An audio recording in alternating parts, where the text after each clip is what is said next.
Now we are going to study about ruby laser. Ruby laser was first working solid state laser. जो ruby laser है वो एक first working solid state laser है। जो ruby laser है वो एक फर्स्ट सॉलिड वर्किंग लेज़र है। जो रूबी लेज़र है वो एक first working solid state laser है। It was built by T.H. Maiman in 1960। जो रूबी लेज़र है वो एक first working solid state laser है जो किसने बिल्ड किया था, T.H. Maiman ने इन 1960 में। Ruby laser is a 3 level laser system. ये कौन सा लेवल लेज़र सिस्टम है? 3 लेवल लेज़र सिस्टम है। It employs optical pumping to achieve population inversion. ये एम्प्लॉय करता है ऑप्टिकल पंपिंग को। एम्प्लॉय का मतलब करता है ऑप्टिकल पंपिंग, ताकि ये पॉपुलेशन इन्वर्जन को क्या कर सके, अचीव कर सकें। ये क्या करते हैं, ऑप्टिकल पंपिंग को एम्प्लॉय करते हैं मतलब ताकि वो पॉपुलेशन इन्वर्जन को अचीव कर सके। The output power is obtained in the form of pulse mode. जो आउटपुट पावर ऑब्टेन होती है वो पल्स मोड की फॉर्म में ऑब्टेन होती है। रूबी लेज़र क्या है? First working solid state laser है और ये किसने बिल्ड किया था? T.H. Maiman ने 1960 में। रूबी लेज़र एक 3 लेवल लेज़र सिस्टम है। It employs optical pumping to achieve population inversion. ये ऑप्टिकल पंपिंग करता है ताकि पॉपुलेशन इन्वर्जन को अचीव कर सके। जो आउटपुट पावर है is obtained in the form of pulse mode. जो आउटपुट पावर है वो पल्स मोड की फॉर्म में ऑब्टेन होती है। अब इसकी कंस्ट्रक्शन के बारे में पढ़ेंगे। The ruby crystal is a naturally occurring precious stone. जो रूबी क्रिस्टल होता है वो एक नेचुरली ऑक्यूरिंग प्रीशियस स्टोन है जिसका फॉर्मूला क्या है? Al2O3। जो रूबी का क्रिस्टल है वो नेचुरली ऑकर होता है, नेचुरली वो ऑब्टेन होता है और वो एक प्रीशियस स्टोन होता है जिसका फॉर्मूला क्या होता है? Al2O3। इसको हम शायद एल्यूमिनियम ट्राइऑक्साइड भी बोलते हैं। ये रूबी क्रिस्टल होता है। इट इज़ हार्ड, ये हार्ड होता है, ड्यूरेबल होता है, केमिकली स्टेबल होता है और हैविंग गुड थर्मल कंडक्टिविटी। और इसकी थर्मल कंडक्टिविटी क्या होती है? गुड होती है, मतलब अच्छी होती है।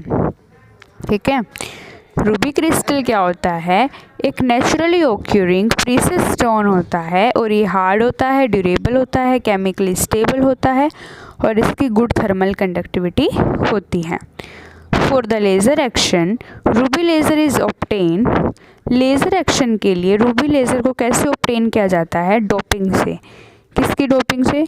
0.05% of chromium O3 in crystal Al2O3 by weight. मतलब 0.0% वेट किसका? क्रोमियम Cr2O3 का। कौन से क्रिस्टल में? Al2O3 में। जो Al3+ आयन होता है वो रिप्लेस्ड होता है किससे? Cr3+ आयन से। जो एल्यूमिनियम का 3 पॉजिटिव आयन होता है वो रिप्लेस होता है क्रोमियम के 3 पॉजिटिव आयन से। जो रूबी क्रिस्टल है वो एक नेचुरली ऑक्यूरिंग प्रीशियस स्टोन है और ये हार्ड होता है, ड्यूरेबल होता है, केमिकली स्टेबल होता है और इसकी गुड केमिकल थर्मल कंडक्टिविटी होती है। लेज़र एक्शन होने के लिए जो Ruby Ruby laser is obtain by doping of 0.05% of by weight of Cr2O3 in crystal Al2O3. The Al3 positive ions are replaced by Cr3+ ion. जो Al3+ ion होंगे वो किससे रिप्लेस्ड हो जाएंगे? Cr3+ आयन से। ठीक है। अब Ruby is taken in the form of cylindrical road. जो रूबी है उसको हम एक सिलेंड्रिकल फॉर्म रोड की फॉर्म में लेंगे जो 5 सेंटीमीटर है किसके? लेंथ में, एंड 1 सेंटीमीटर उसका क्या है, डायमीटर है। जब हमने हीलियम नियॉन लेज़र किया था उसमें क्या लिया था, एक ग्लास ट्यूब वो ली थी, ट्यूब थी जो वो 50 सेंटीमीटर उसका डायमीटर था, नहीं सॉरी 50 सेंटीमीटर उसकी लेंथ थी और 1 सेंटीमीटर उसका डायमीटर था। अब जो रूबी है वो भी हमने एक सिलेंड्रिकल रोड की फॉर्म में ली है, सिलेंड्रिकल रोड की फॉर्म में। जब हीलियम नियॉन लेज़र किया था तब वो क्या था, सिलेंड्रिकली ट्यूब ली थी। यहाँ पे क्या होगा, रूबी है उसको हम टेकन करेंगे एक सिलेंड्रिकल रोड की फॉर्म में जो 5 सेंटीमीटर है लेंथ में और 1 सेंटीमीटर है डायमीटर में। इट्स एंड्स आर ग्राउंडेड, जो इसके जो एंड है वो क्या है, ग्राउंडेड है, ग्राउंड से जुड़े हुए हैं, पॉलिश्ड भी है एंड मेड फ्लैट, और उनको क्या बनाया गया है, फ्लैट बनाया गया है। जो इसके एंड्स हैं वो क्या क्या हैं, ग्राउंडेड है, पॉलिश्ड है और फ्लैट बनाया गया है, grounded, polished, flat. One end is silvered to achieve 100% reflection, जो एक एंड है वो सिल्वर्ड है ताकि हम 100% रिफ्लेक्शन को क्या कर सकें, अचीव कर सकें। And the other end is partially silvered, जो दूसरा एंड होगा वो क्या होगा, पार्शली सिल्वर्ड होगा। To make it semi transparent, ताकि हम उसको क्या कर सके, सेमी ट्रांसपेरेंट बना सके। एक एंड होगा वो सिल्वर्ड होगा ताकि 100% रिफ्लेक्शन मिल सके, और जो दूसरा एंड है वो पार्शली सिल्वर्ड होगा और ताकि हम उसको क्या बना सके, सेमी ट्रांसपेरेंट बना सके। To make it semi transparent, ताकि आधा दिखे आधा ना दिखे। आर पार the rod is surrounded by a helical discharge tube, जो रोड है वो सराउंडेड होगी, उसके ऊपर क्या होगा, हेलिकल डिस्चार्ज ट्यूब होगी, हेलिकल डिस्चार्ज ट्यूब होगी, उससे क्या होगी, जो रोड है सिलेंड्रिकल रोड वो सराउंडेड होगी। The rod is surrounded by a helical discharge tube, जो रोड है वो किससे सराउंडेड है, हेलिकल डिस्चार्ज ट्यूब से, फिल्ड विद जिनोन, जिसके अंदर क्या है, जिनोन है, जिसके अंदर क्या है, जिनोन है। Which is use for pumping, जिसको पंपिंग के लिए क्या किया जाता है, यूज़ किया जाता है। Which produce flashes of light, जो क्या करती है, फ्लैशेज ऑफ लाइट को प्रोड्यूस करती है। When ever activated by the power supply, जब पावर सप्लाई को क्या कर देते हैं हम, एक्टिवेट कर देते हैं। मतलब ये है जब हम पावर सप्लाई को एक्टिवेट कर देते हैं तो फ्लैश ऑफ लाइट प्रोड्यूस करता है कौन, जिनोन, जो किसके लिए यूज़ किया जाता है, पंपिंग के लिए। ठीक है, आगे तो optical pumping is use to achieve population inversion in ruby laser, तो ऑप्टिकल पंपिंग यूज़ की जाती है ताकि हम पॉपुलेशन इन्वर्जन को अचीव कर सकें इन रूबी लेज़र। ऑप्टिकल पंपिंग को क्या किया जाता है, यूज़ किया जा सकता है ताकि हम पॉपुलेशन इन्वर्जन को अचीव कर सके रूबी लेज़र में।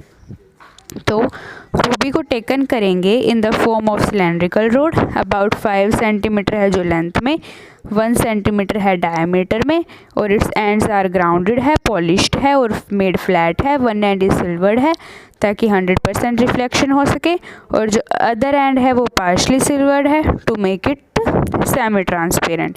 The rod is surrounded by a helical discharge tube filled with xenon which is used for pumping, which produces flashes of light whenever activated by the power supply।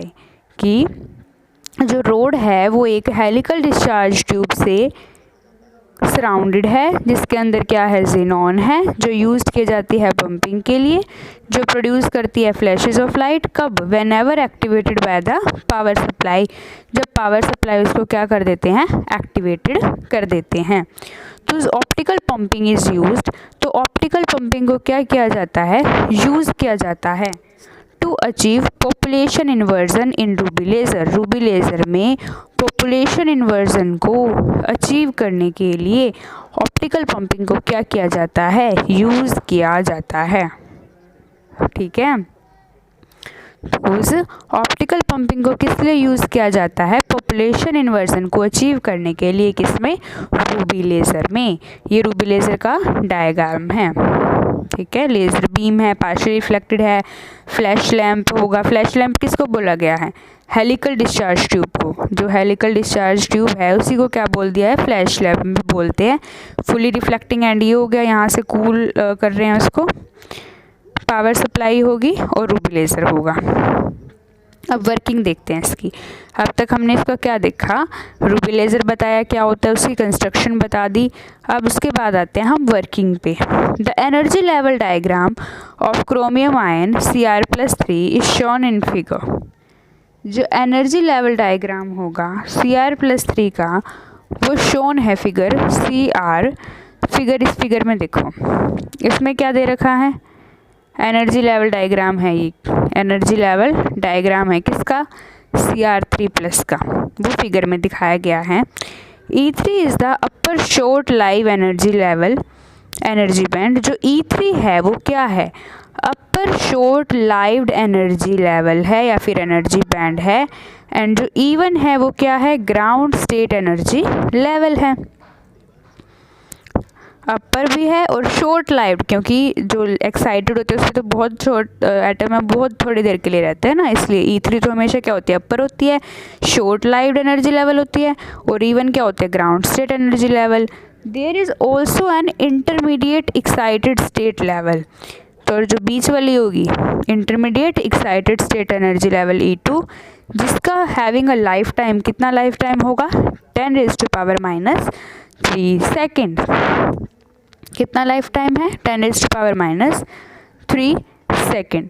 तो जब हम working की बात करेंगे, सबसे हम पहले बताएंगे कि जो एनर्जी लेवल डायग्राम है कि क्रोमियम आयन का, Cr3+ आयन का, वो फिगर में शो है। जो E3 है वो अपर शॉर्ट लाइव एनर्जी लेवल है, E1 है वो ग्राउंड स्टेट एनर्जी लेवल है, और देयर इज़ ऑल्सो एक इंटरमीडिएट एक्साइटेड स्टेट लेवल भी है E2, जिसका लाइफ टाइम कितना है, 10⁻³ सेकेंड।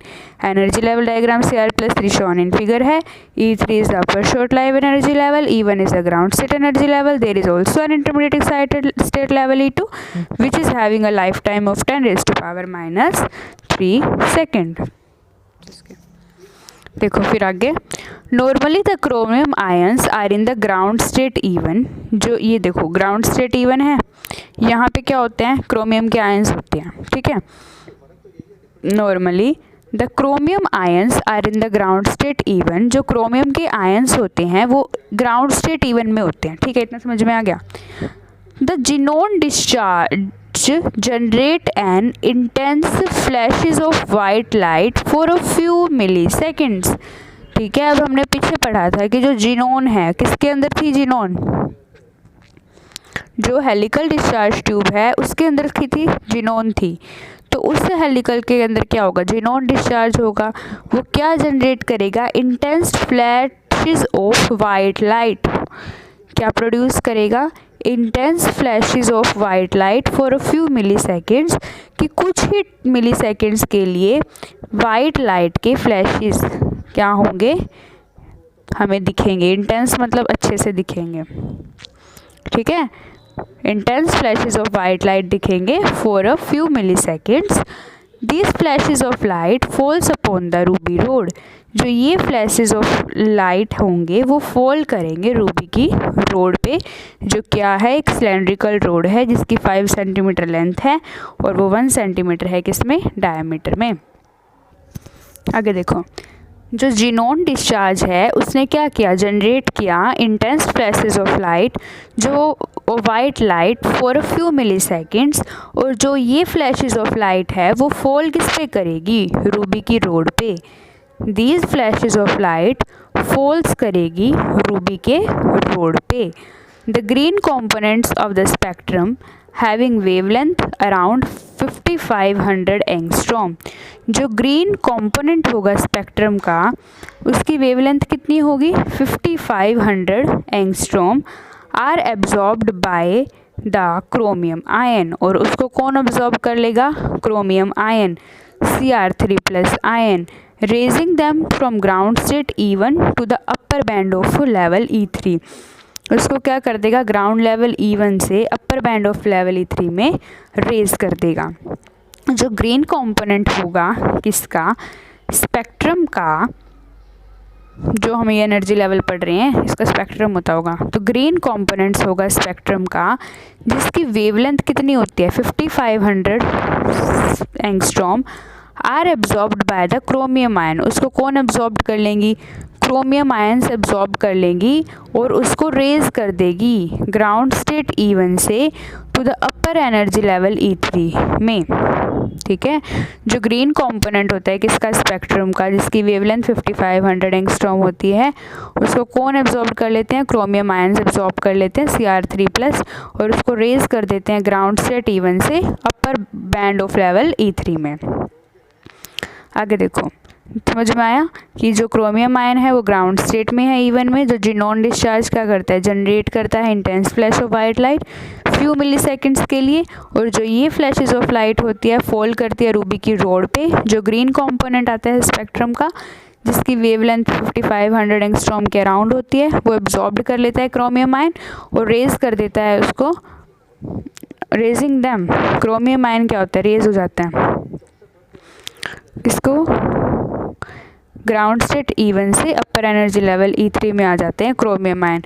क्रोमियम आयन क्या होता है, क्रोमियम आयन रेज हो जाता है फ्रॉम ग्राउंड स्टेट E1 से अपर एनर्जी E3 में। क्यों, वो एब्जॉर्ब कर लेता है ना उस वेवलेंथ को। क्रोमियम आयन उस वेवलेंथ को एब्जॉर्ब करके ग्राउंड स्टेट E1 से अपर एनर्जी E3 में चला जाता है। The excited energy level are highly unstable. जो एक्साइटेड एनर्जी लेवल होती है वो क्या होती है, हाईली अनस्टेबल होती है। तो सबको पता होता है कि जो एक्साइटेड एनर्जी लेवल होती है, एक्साइटेड एनर्जी लेवल कौन सी होती है, E2। ठीक है, E2 क्या होती है, एक्साइटेड स्टेट एनर्जी, वो क्या होती है, अनस्टेबल होती है। कहाँ है, जो एक्साइटेड एनर्जी लेवल होती है ना वो हाईली अनस्टेबल होती है। The excited chromium ion rapidly loss their energy.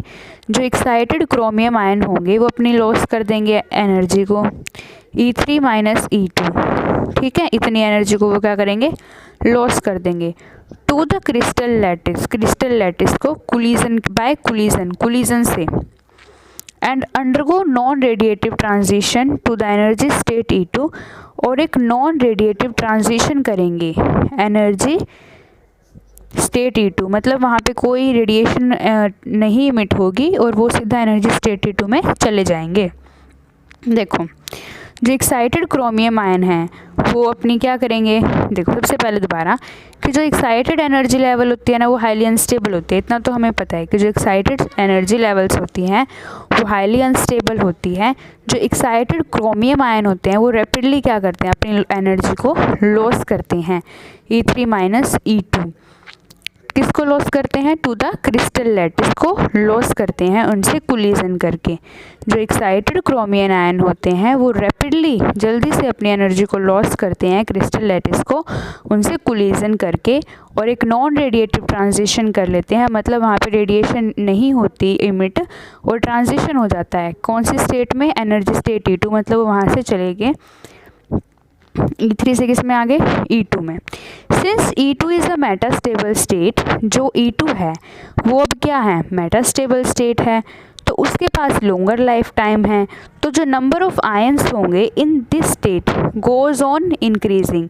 तो जो नंबर ऑफ आयन्स होंगे इस स्टेट में वो बढ़ते जाएंगे। वाइल ड्यू टू पंपिंग, जो नंबर ऑफ आयन होंगे पंपिंग की वजह से ग्राउंड स्टेट E1 में गोज़ ऑन डिक्रीजिंग, वो क्या होंगे, डिक्रीज होते रहेंगे। जो नंबर ऑफ आयन है इस स्टेट में वो क्या होंगे, इंक्रीज होते रहेंगे। लेकिन पंपिंग की वजह से जो नंबर ऑफ आयन्स होंगे ग्राउंड स्टेट E1 में वो क्या होंगे, डिक्रीज होते रहेंगे। Thus the state of population inversion get established. तो जो स्टेट होगी पॉपुलेशन इन्वर्जन की वो इस्टेब्लिश हो जाएगी बिटवीन मेटास्टेबल स्टेट E2 और ग्राउंड स्टेट E1 में। ठीक है, स्टेट ऑफ पॉपुलेशन इन्वर्जन क्या हो जाएगी, स्टेबलाइज हो जाएगी बिटवीन किसके बीच में, मेटास्टेबल स्टेट E2 में और ग्राउंड स्टेट E1 में। ठीक है, जो क्रोमियम आयन था वो ग्राउंड स्टेट E1 में है। जिनॉन डिस्चार्ज ने क्या किया, intense flash of white light को प्रोड्यूस की for few millisecond. These flashes of light fall करेगी रूबी रोड पे। जो ग्रीन कंपोनेंट होगा स्पेक्ट्रम का, जिसकी वेवलेंथ होगी 5500 एंगस्ट्रॉम, वो एब्जॉर्ब कर लेंगे क्रोमियम आयन और उसको रेज कर देंगे E1 से E3 में। जो एक्साइटेड एनर्जी लेवल्स होंगी वो हाईली अनस्टेबल होगी। जो एक्साइटेड क्रोमियम आयन है वो अपनी रैपिडली लॉस कर देगा एनर्जी, किसको, क्रिस्टल लैटिस को, बाय कोलिजन, और अंडरगो करेगा एक non radiative transition to the energy level E2। Since जो E2 मेटास्टेबल स्टेट है जिसकी लॉन्गर लाइफ टाइम होती है, तो जो नंबर ऑफ आयंस होंगे इस स्टेट में वो क्या होंगे, इंक्रीज होते जाएंगे।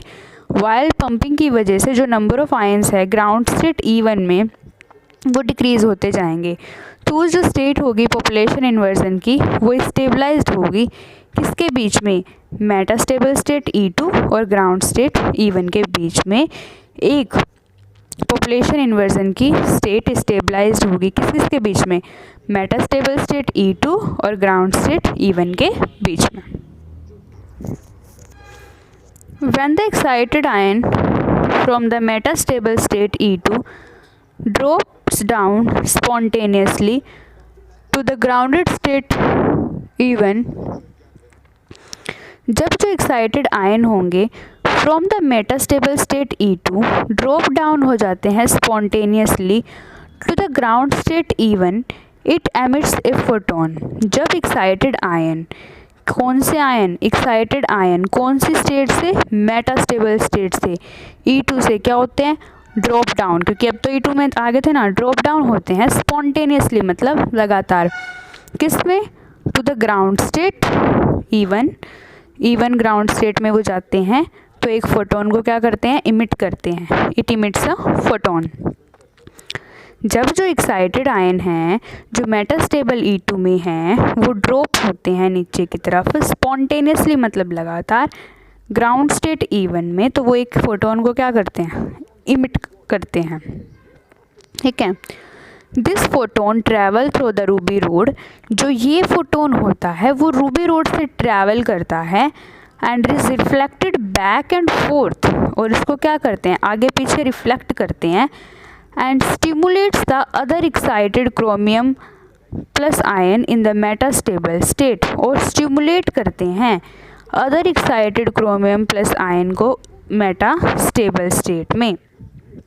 मतलब क्या है कि जब जो एक्साइटेड आयन हैं मेटास्टेबल स्टेट E2 में वो ड्रॉप डाउन होते हैं स्पॉन्टेनियसली ग्राउंड स्टेट E1 में, तो वो एक फोटोन को एमिट करते हैं। जो ये फोटोन होता है वो रूबी रोड से क्या करता है, ट्रैवल करता है और आगे पीछे क्या करता है, रिफ्लेक्ट करता है, and stimulates the other excited chromium 3+ ion in the metastable state में। ठीक है, तो एंड स्टिमुलेट करते हैं अदर एक्साइटेड जो क्रोमियम आयन है मेटास्टेबल स्टेट में, उनको क्या करते हैं, स्टिमुलेट करते हैं। स्टिमुलेट हमने एमिशन कर लिया ना, वही करते हैं, स्टिमुलेट करते हैं, क्योंकि हमने भी स्टिमुलेटेड एमिशन पढ़ा था, तो स्टिमुलेट करते हैं तो हम वही वर्ड कर लेंगे कि स्टिमुलेट्स करते हैं किसको, other excited chromium plus ion को, किसमें, इन द मेटास्टेबल स्टेट में। ठीक है, जो ये फोटोन है वो ट्रैवल करेगा रूबी रोड से और रिफ्लेक्ट करेगा बैक एंड फोर्थ और स्टिमुलेट करेगा अदर एक्साइटेड क्रोमियम 3+ आयन को उसकी मेटास्टेबल स्टेट में।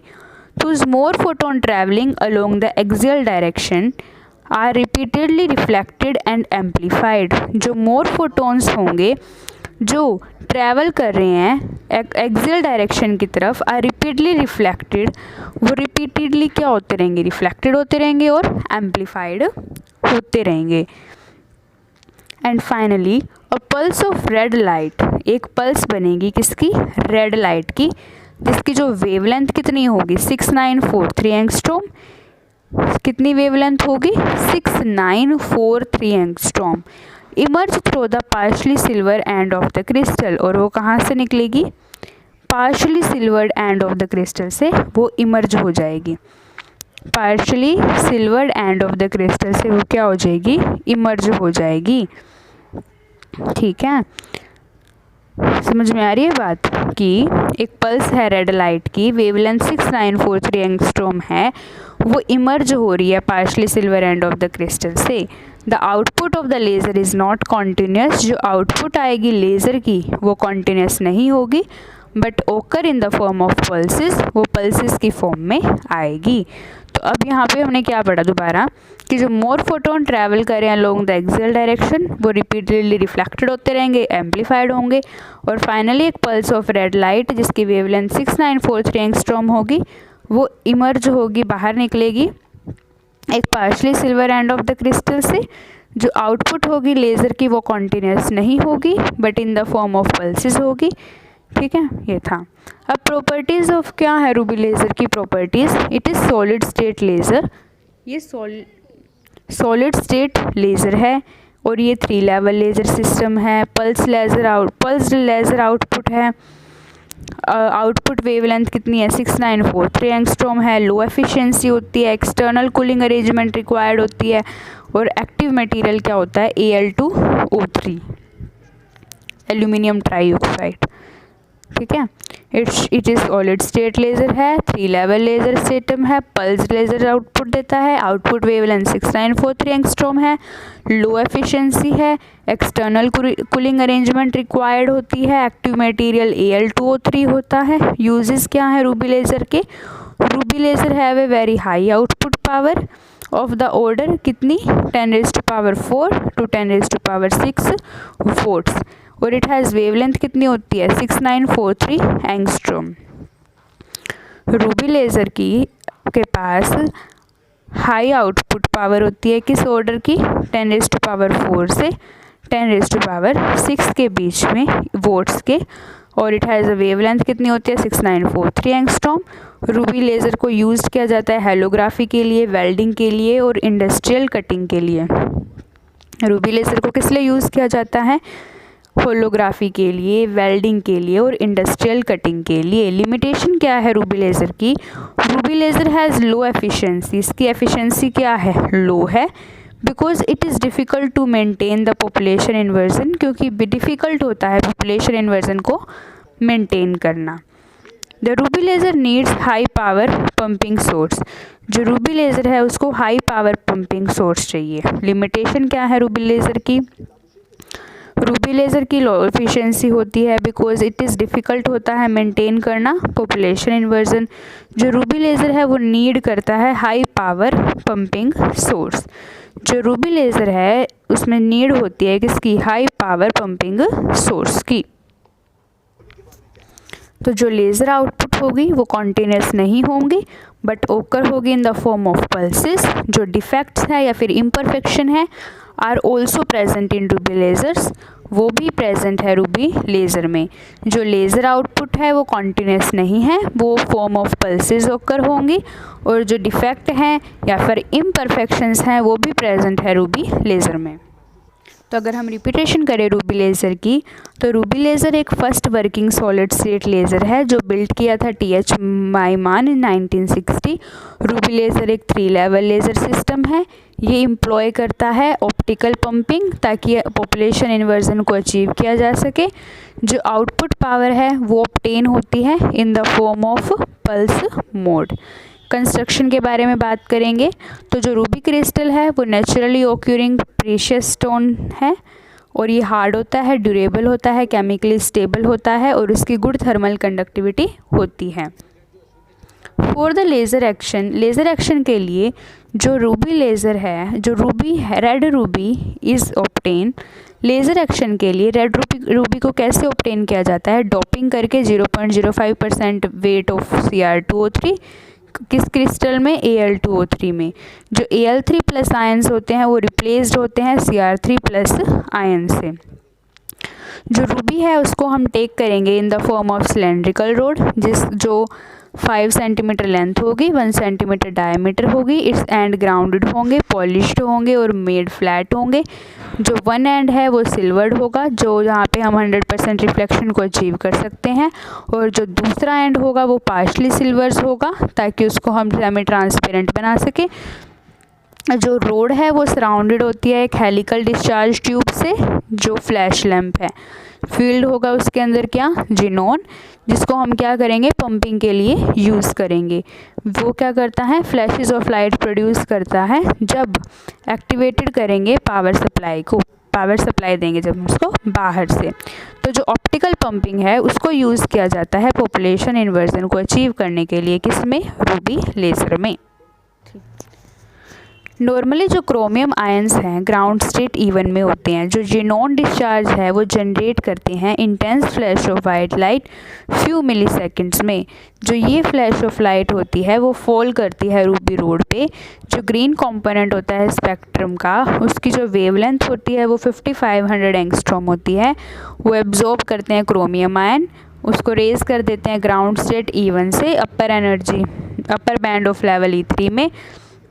जो एक्साइटेड एनर्जी लेवल होती है वो हाईली अनस्टेबल होती है। जो एक्साइटेड क्रोमियम आयन होंगे वो रैपिडली लॉस करेंगे देयर एनर्जी, किसको, क्रिस्टल लैटिस को कोलिजन से, और अंडरगो करेंगे non radiative transition to the energy state E2। जो E2 है वो मेटास्टेबल स्टेट है जिसकी जो लॉन्गर लाइफ टाइम होती है। तो जो नंबर ऑफ आयंस होंगे इस स्टेट में वो इंक्रीज होंगे, लेकिन पंपिंग की वजह से जो नंबर ऑफ आयंस होंगे ग्राउंड स्टेट में E1 में वो डिक्रीज होते रहेंगे। जो टूज क्या होगा कि जो स्टेट होगी पॉपुलेशन इन्वर्जन की वो स्टेबलाइज्ड होगी, किसके बीच में, मेटास्टेबल स्टेट E2 और ग्राउंड स्टेट E1 के बीच में। तो जब excited ion metastable state E2 से ड्रॉप डाउन हो जाते हैं स्पॉन्टेनियसली ग्राउंड स्टेट E1 में, तो वो एक फोटोन को एमिट करते हैं और ये फोटोन ट्रैवल करता है रूबी रोड से और आगे पीछे रिफ्लेक्ट होता है और स्टिमुलेट करता है अदर एक्साइटेड क्रोमियम आयन को मेटास्टेबल स्टेट में। थूस जो मोर फोटोन है वो ट्रैवल करते हैं एक्सियल डायरेक्शन में, वो रिपीटेडली रिफ्लेक्टेड होते हैं और एम्पलीफाइड होते हैं, और फाइनली एक पल्स आती है रेड लाइट की जिसकी वेवलेंथ कितनी होती है, 6943 एंगस्ट्रॉम, इमर्ज होती है किससे, partially silver end of the crystal से। जो आउटपुट होगी लेज़र की वो कॉन्टिन्यूस नहीं होगी but in the form of pulses होगी प्रॉपर, ठीक है। तो अब now in English, Ruby laser. Ruby laser was first working solid state laser. It was built by T.H. Maiman in 1960. Ruby laser is a 3-level laser system. It employs optical pumping to achieve population inversion. The output power is obtained in the form of pulse mode. Construction. The ruby crystal is naturally occurring precious stone. It is hard, durable, chemically stable and having good chemical thermal conductivity. For the laser action, red ruby is obtained by doping of 0.05% of Cr2O3 in crystal Al2O3. The Al3 plus ions are replaced by Cr3 plus ions. Ruby is taken in the form of cylindrical rod of about 5 cm in length and 1 cm in diameter. Its ends are grounded, polished and made flat. One end is silvered to achieve 100% reflection and the other end is partially silvered to make it semi-transparent. The rod is surrounded by a helical discharge tube flash lamp filled with xenon, which is used for pumping, which produces flashes of light whenever activated by the power supply. Thus, optical pumping is used to achieve population inversion in ruby laser.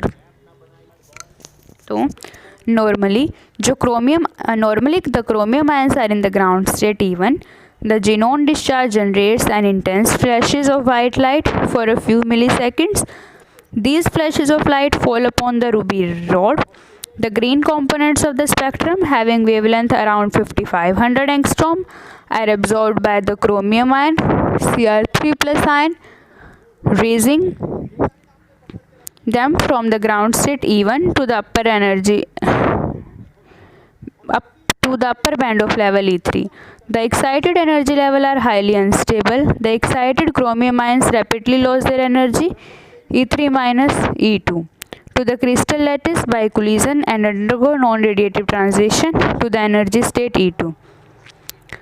Since E2 is a metastable state which has longer lifetime, the number of ions in this state goes on increasing, while due to pumping, the number of the ions in the ground state E1 goes on decreasing.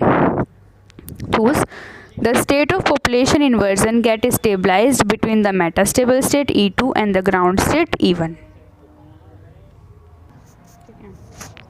So when the excited ion from the metastable state E2 drops down spontaneously to the ground state E1, it emits a photon. This photon travels through the ruby rod and is reflected back and forth and stimulates the other excited chromium 3 plus ion in the metastable state. Those more photons traveling along the axial direction are repeatedly reflected and amplified. And finally, a pulse of red light of wavelength 6943 angstrom emerges through the partially silvered end of the crystal. The output of the laser is not continuous but occurs in the form of pulses. Properties of ruby laser: it is solid state laser. It is 3-level laser system. Pulse laser output wavelength is 6943 angstrom. Low efficiency, external cooling arrangement is required. Active material Al2O3. Uses of ruby laser: ruby laser has a very high output of the order of 10 raised to power 4 to 10 raised to power 6 volts.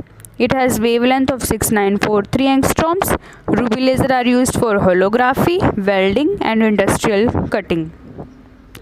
Limitations of ruby laser: ruby laser has low efficiency because it is difficult to maintain the population inversion. The ruby laser needs high power pumping source.